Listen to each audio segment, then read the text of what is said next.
Check the video description below for ways that you can interact with me further outside of YouTube. I am not entertained by the modern. I am an old soul in a new world. But at this pace, it seems we all are. They tell us that if we do not keep up, then in the old we stay, stripped, devoid of all perks in the new. How content we are to be left behind, and how content they are to wave in the rear view. Disconnected like a dead dial tone, fearing the sound of the voice on the other side until we hear hello and briefly end the call. Even now, the ringing is heard again and again. We cup our ears, waiting, wondering if our hearts will give up before the caller does. This just speaks to the divide in today's society that really it's you can't even call it politics anymore. It's deeper than politics now. But this was something I was seeing all the way back in 2017, I guess, which, to be fair, was still a very conflict-esque time, just maybe not as much as now, looking back. Beneath the bottom layers, what will be found? If nobody wants to look, is the uncovered meaningless? What gives the find meaning? What warrants further exploration of the unearthed? Simply, it is the idea that nobody is innocent. We are all born guilty, and our sentences are the trespasses of those that came before us. Spade in hand, we are doomed to dig, searching for the sins that we must atone. But they are so deep, they will say, and we will retort in laughter as they burden themselves with extinction's most purest form, ignorance, and they squander their privileged intelligence as if bliss is their purpose. This is me. This is just whole me. I am the ignorant one here. I've always been a little bit kind of withdrawn and ignorant from the things going on around me, but this is just a point of what is beneath our feet other than dirt, you know? There's a lot. So the returner returns with patience as sharp as the blade. Time is certainly in his hands. He sees you, that the focus penetrates the skin, showing your life to him through you.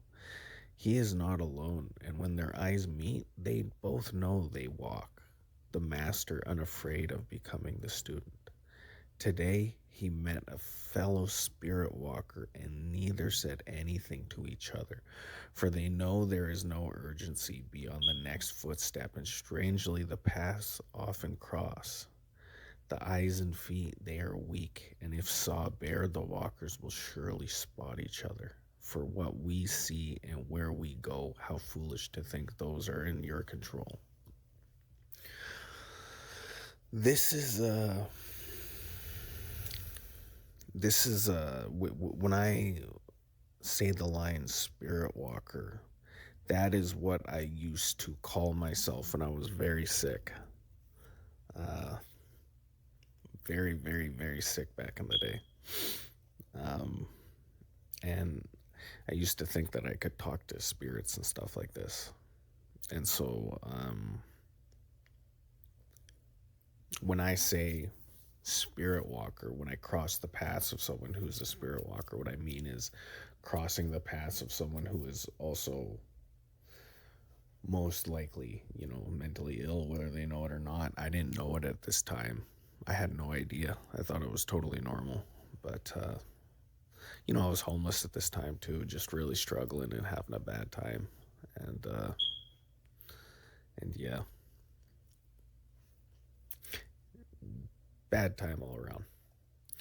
But yeah, where we go and what we see and where we go, these things aren't always in our control. Sometimes we're stuck in a system. We don't have a choice. Sometimes our sometimes we are committed, regardless if we want to be or not. You only see what you can, limited by your perspective, and until your perspective broadens, you may never know what you see. You could be looking right at it and not even see it, but surely you will feel its bite.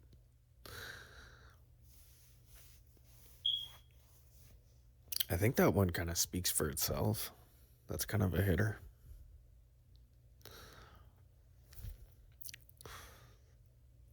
You might not know what it is, but if you run afoul of it, you'll definitely find out. This is poetry number 5. Where art thou, Romeo? Romeo's gone, you silly cunt. I have taken his soul, twisted his body, and now he hangs to dry. Swing, Romeo, swing, take my hand, Juliet. We will watch him swing together, and under the moon I will take you away. Good Lord, that's kind of dark. This is poetry number 6, published December 4th, 2017. Marketing to royalty is so easy when everyone is made to feel like a king or queen. You are not kings and queens. You are all fucking peasants. All but me, said everyone but me. Living humbly is not easy. Hey, this one just speaks for itself. Living humbling is not easy. Not at all. This is poetry number 7. This was also published on December 4th, 2017. You know it's bad when companies have to offer free shit in order for consumers to buy their shit. It seems marketing hope has become a staple. The key to fixing all your problems could be just one purchase away. Holy fuck, Batman, we are all fucking doomed. Back then, I was really focused on trying to market myself as best as I could. That's why there's a lot of marketing talk coming out in this poetry. I was in the beginning stages of trying to figure out what I was going to do. And to be honest, I'm still in the beginning stages today. This is, almost 10 years later, 8 years later, I'm still figuring it out. So, yeah, holy fuck, Batman, we are all fucking doomed. It's poetry number 8, published December 4th, 2017.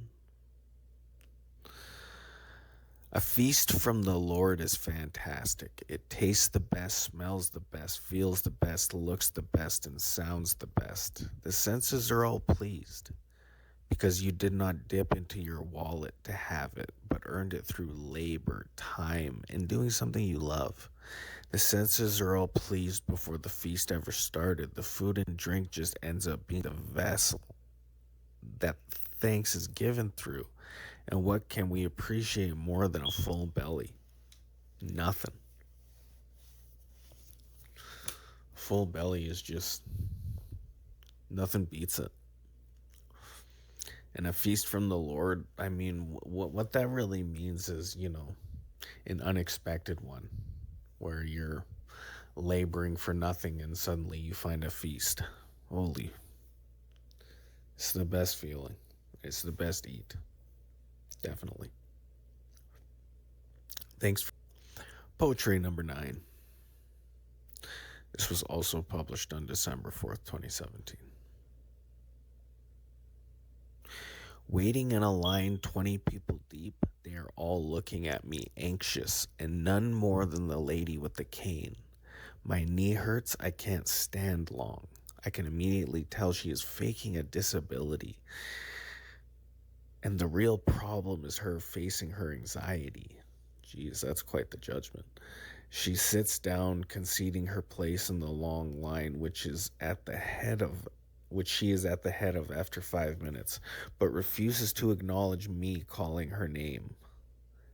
I am the face they must look at first as they enter empty handed. But the last they look at, leaving hands full of food. They're all grateful, and faking lady even smiles at me as she happily pushes the handicap door open. Hands full.